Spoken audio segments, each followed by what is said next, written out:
All right, so for this assignment, for this lab class, we'll be creating a shell script that automates the creation of a directory, two subdirectories, just added that, and two text files for storing account information. The files created will be empty for this lab. In the next lab, we'll use scripting to write some content for these files. So we will be filling up these files in the next assignments. So first, you got to create a directory.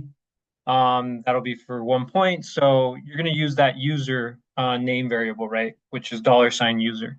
I did went ahead and let me make sure I'm sharing the correct screen.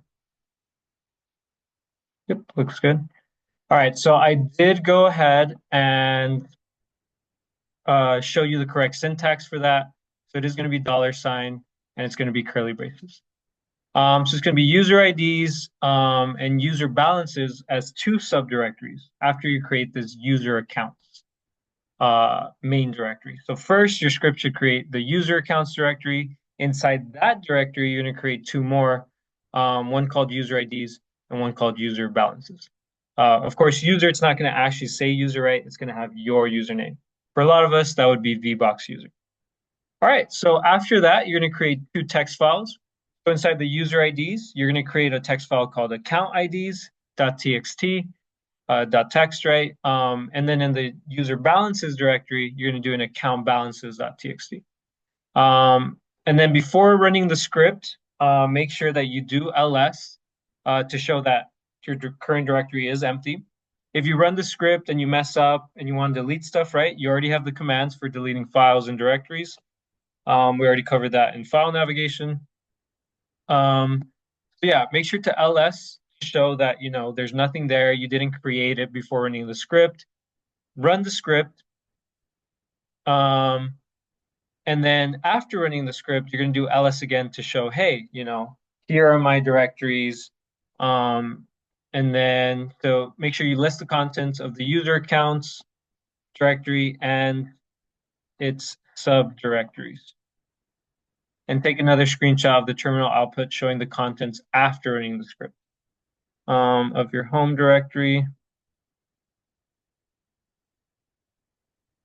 It doesn't have to be on the home directory, but most of you should be doing this on the home directory.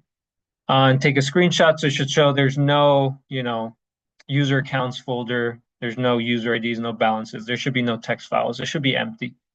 There could be other files, right? But as long as those aren't there. So run the script, and then after the script, right, just to verify that everything's there, you're going to do another ls command. If you want to bake that in to the script, you certainly can. You don't have to, right? I prefer you do manually run the ls commands. Everything else, though, the script should run. So yeah, you're going to turn in your screenshots. Make sure they're formatted into a single document, right? I don't want to see two files. That means I have to go through each file for, every single person. So it's easier if you just turn it in as a single document. And then also turn in your script file, your sh file, just to make sure that you actually did write a script.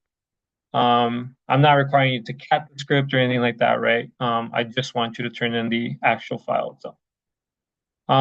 Keep in mind when you do save an sh file to Windows, as you saw it happen to me on the last lab, there are file endings that mess up.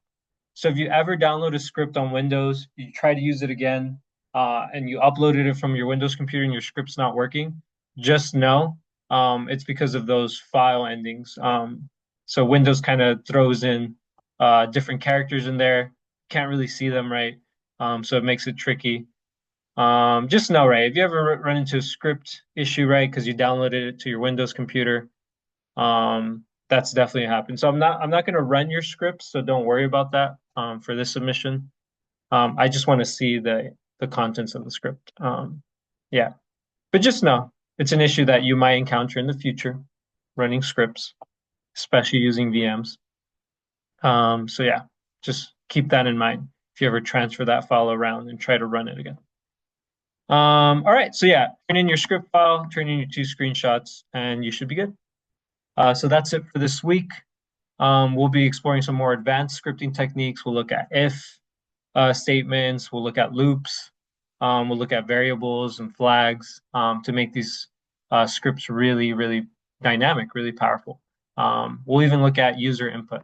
And then, of course, we'll try to set these assignments, right, in a context, right, that you might encounter in a real job.